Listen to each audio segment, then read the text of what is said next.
Hi, everybody. Welcome back to the Underwater Photography Show. I am Matthew Sullivan. And I'm Alex Mustard. And we have a bit of a gear-centric one for all of you gear-centric fans today. So we teased it a little bit on a previous episode that we were going to do a whole episode on curved macro ports and the why you would use one, when you would use one, benefits, drawbacks, all that good stuff. And since then, I don't know about Alex, but I've gotten a lot of questions about the curved ports. So we are going to do a whole episode on that today. And I don't know all the physics and all that stuff behind this, so I'm going to toss this to Alex to get this introduced. Oh, thank you.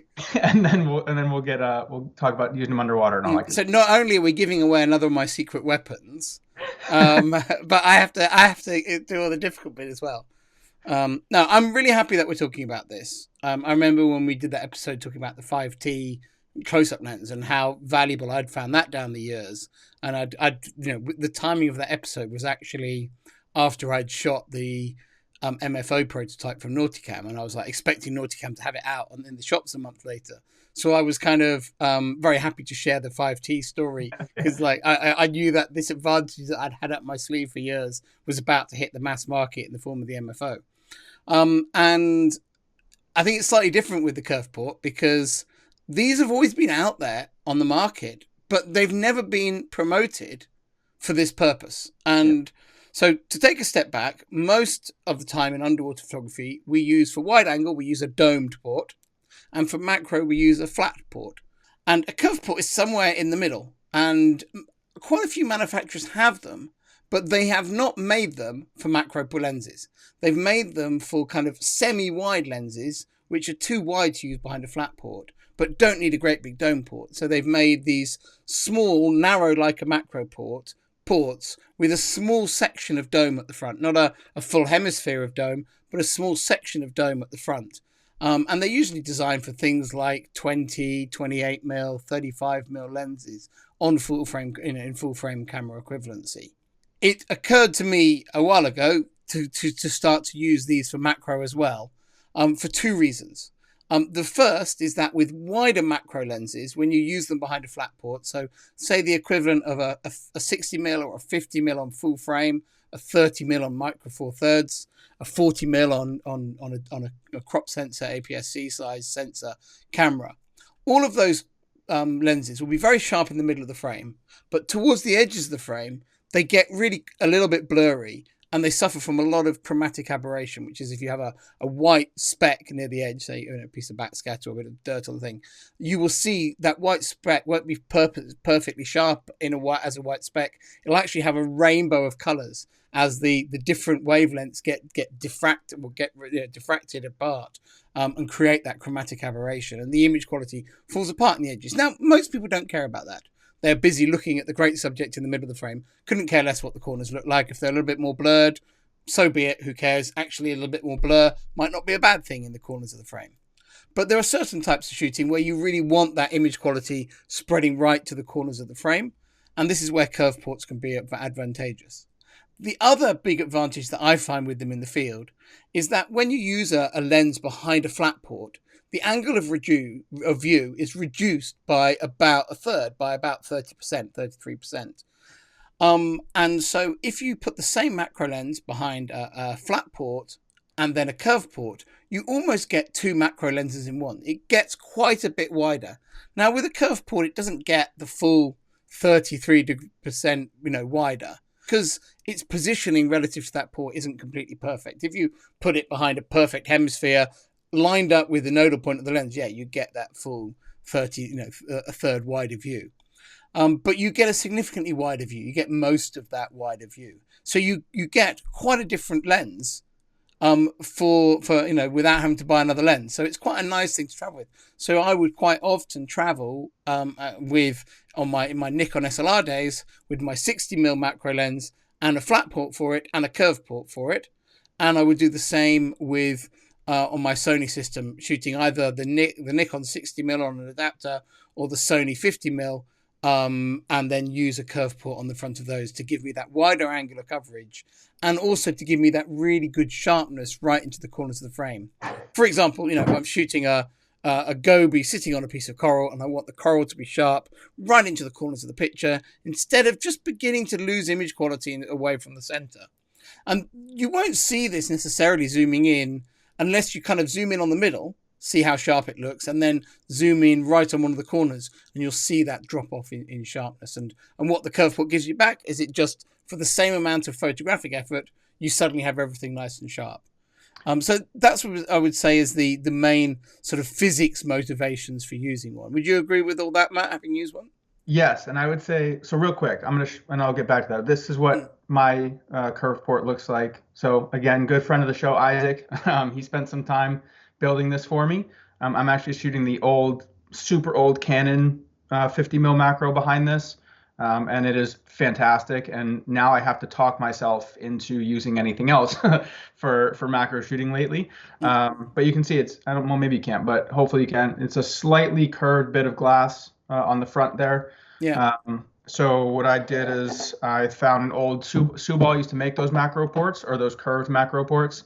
I found one. I think the important thing to say, I know you're sidetracking from my question to you, and I'm now sidetracking you. But if people could manage all the brackets in this conversation, Subal and Nauticam and whoever else have made these ports. They haven't made them as macro ports, so you won't be able to go on their websites and go, "I want a curved macro port." They'll go, "We've never heard of that." This is a case of taking a product that they make for something else and using it for something which I think is far more valuable. So you found this an old Subal one, which is what I've used for years as well. So I found an old Subal one. It was like $150 on Facebook. Got ripped off. Sent it to Isaac. He pulled the glass out and built it into an Isotta port for me. But anyway, to get back to your question, the other advantage that I really like with it is the ability to shoot much wider apertures and still not lose image quality across the frame.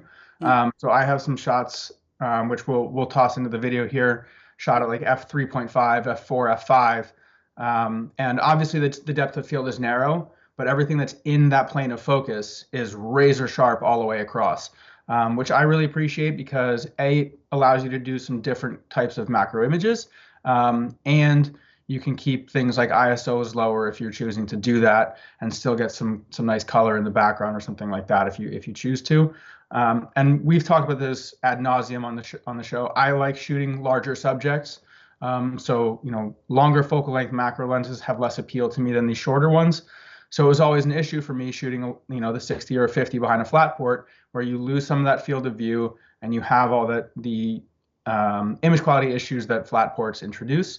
So having this now and being able to shoot with fantastic image quality is awesome. Another friend of ours, Aaron Halstead, he has been using a curved macro port for a while. On his Subal, hasn't he? He had a Subal. Yes, I think he's built it onto Nauticam now, but he had always said that, the sharpness from this, the only thing he's ever used that rivaled it was the Nikonos 13 mil. And I might have to agree with him. It's one of the sharpest things I've used. And that Canon lens you can find for like $50. And well, after this comes out, prices might go up a little bit more, but you can find them for like $50. Like the 5T. Yeah, exactly.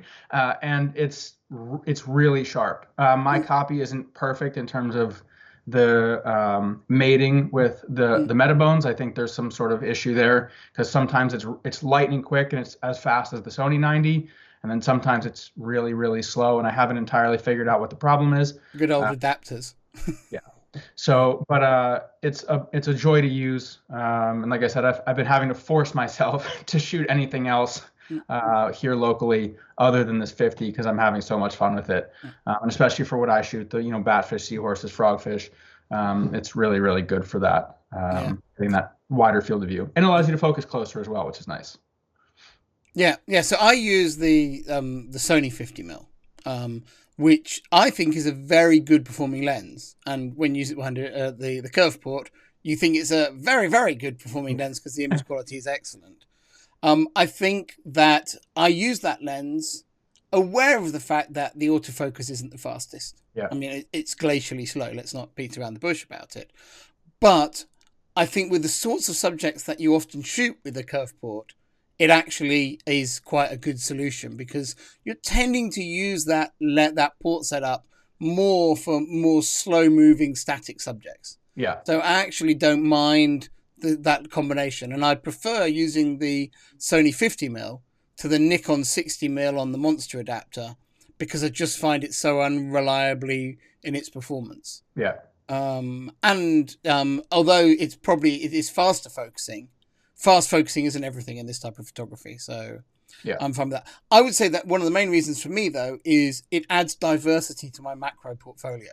Yeah. It's not a case of what's the best macro lens, I'll buy that and only use that. Yeah, I love using the 90mm, and I love using the 50mm, sometimes behind a flat port, sometimes behind a curved port. I want to just talk a little bit about what other curved port options there are. You've had, you've found a bit of curved glass and had a custom port made. I, for years shooting Subal, used to use that port direct on the cat housing.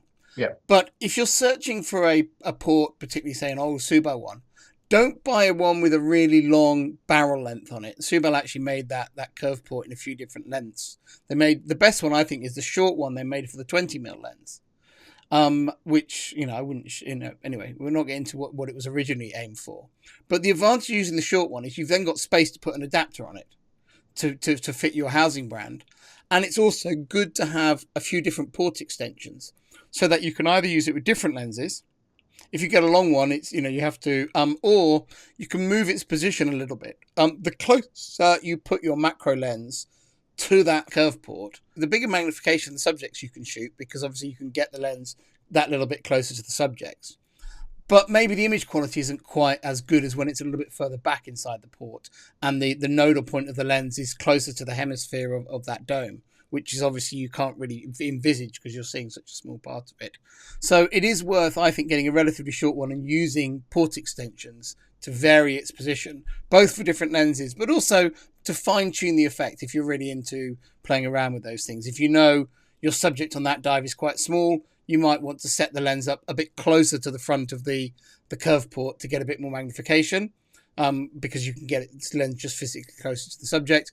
If you want absolute better image quality, you might let it sit a little bit further back from the curve port without seeing the edges of the port, to get slightly better image quality. So I typically use my shortest port extension, which is a 16mm port extension, on the Nauticam flat curve port that I use. So the Nauticam curve port that is available as a Nauticam off-the-shelf item is called, rather annoyingly, it's called the N100, which stands for 100mm port size, and it's called the 4-inch port. Now, 4 inches is 100mm, give or take a little bit. So it's a slightly confusing way to name a port. And it's designed for some weird zoom lens, but actually it works really well with a short port extension on the 50mm and with a slightly different port extension with other macro ports. So that's a very good option off the shelf. Anyway, I've got slightly distracted. There is a downside to curve ports, which is really important to mention. And that is they're not compatible with putting close-up diopters and wet lenses on the front of them.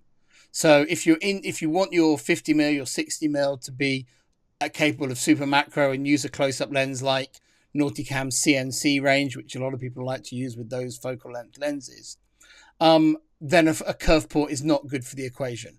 It's not going to. I mean, physically you can't easily mount a diopter on. So that is worth mentioning.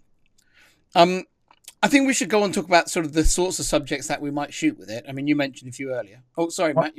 One other option I would give people on where to find the curve ports besides the Nauticam one or an old Subal one, the Zen dome for the Olympus 9 to 18 lens it's not a cheap solution, but you can cannibalize that glass because it has the same sort of curvature as those Subal and Nauticam ports. You can, if you have somebody who can, or if you're able to, you can take that glass out and build a port around that. That glass also will work, and you can usually find that specific port for whatever reason relatively cheap on the used market. I see them on eBay all the time for 150, 175 bucks. So that's another option for people if they're looking for one. Yeah, Nauticam also made an N85 little mini, like small dome port, which is very small, which is acrylic, and it's not too expensive, especially secondhand. I'm sure it's not. And that's one you could adapt and then just put the extensions on the back as well for the macro lenses.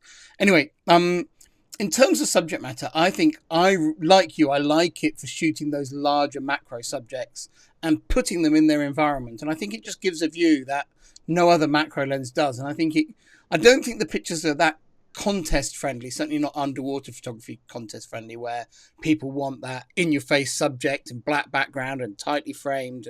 But I think in terms of putting animals in their environment, of telling a broader story and dealing with some of the bigger macro subjects, it's an unsurpassed solution.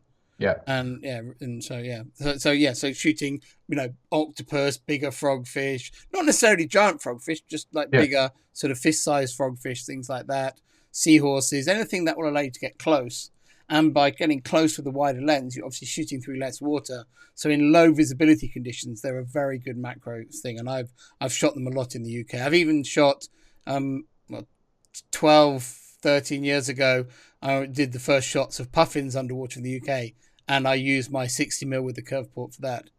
Nice.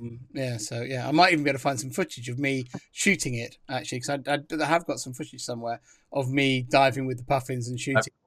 So those shots, which many people have seen, they were shot with a curve port all that time ago, and I've been quietly using it ever since without making a big song and dance about how valuable I find it. But one other thing that I found is a good advantage is because you have the wider field of view and you can get closer, especially to the more static subject, is it allows you to have a lot of extra lighting options, or at least makes light easier, because you can really manipulate your flashes around the subject. Yeah, that's such a good point. Yeah. So for example, I shoot a lot of batfish here. It's the only thing I've been able to find lately, and fortunately they've been relatively unshy, which is unusual for batfish. But typically they're a bigger subject. So if you're shooting 100, 105, 90, you have to be kind of far away if you're trying to fit the whole thing in the frame. Having the 50 and being able to get really close and still showing some of the environment and then really being able to move your lights around has been pretty invaluable for me. It made certain types of images much easier than they would be with a longer focal length macro lens. Yeah, you'd need ridiculously long strobe arms to even begin to, and then you've got this, cumbersome rig and everything. So that's a really, really valuable point. And so real quick before I forget, one more idea or one more thought is also because you have sharp image quality across the frame, it opens up different compositions for you as well. So you can put subjects on the edges more easily or in the corners more easily, without losing the image. And know they're going to be super sharp. Yes, correct. Yeah. For example, I shot a jawfish recently, and it's right down in the bottom corner of the frame, and it's razor sharp. You can see every little chromatophore on the fish. You can see all the little teeth, and it's all the way in the side of the picture, which you would never really be able to do behind a flat port. So it definitely, like you said, it adds some diversity to macro portfolios that you couldn't necessarily get otherwise. Yeah, and so both of us are big fans of the curve ports. It's not a widespreadly used option in underwater photography. If you walk into a camera store and ask for one, they're going to look at you a bit strange. So it's something you kind of got to get out there and do off your own bat. You can ask around and maybe get some advice on port extensions and things for particular lenses, but the number of people using these are relatively small. And, although some of these exist, no one has ever built a dedicated curved macro port and put it on sale as a macro port. These are much more ports that are out there on sale for something else that we're using for this advantage. But it is a significant advantage. It does give your macro portfolio a real edge, I think, in a certain type of photo. So, something that I've always been a big fan of and will continue to use a lot. And, I've just been away in Analau, and I was shooting my curve port with the 50mm. I don't use it the whole time through the trip. In Analau, it's a lot of super macro subjects. But, a couple of times during the trip, I'll get it on when I know we're going to see certain subjects and really make use of it with those sort of larger subjects, or placing subjects in their environment, using, more interesting compositions, things like that.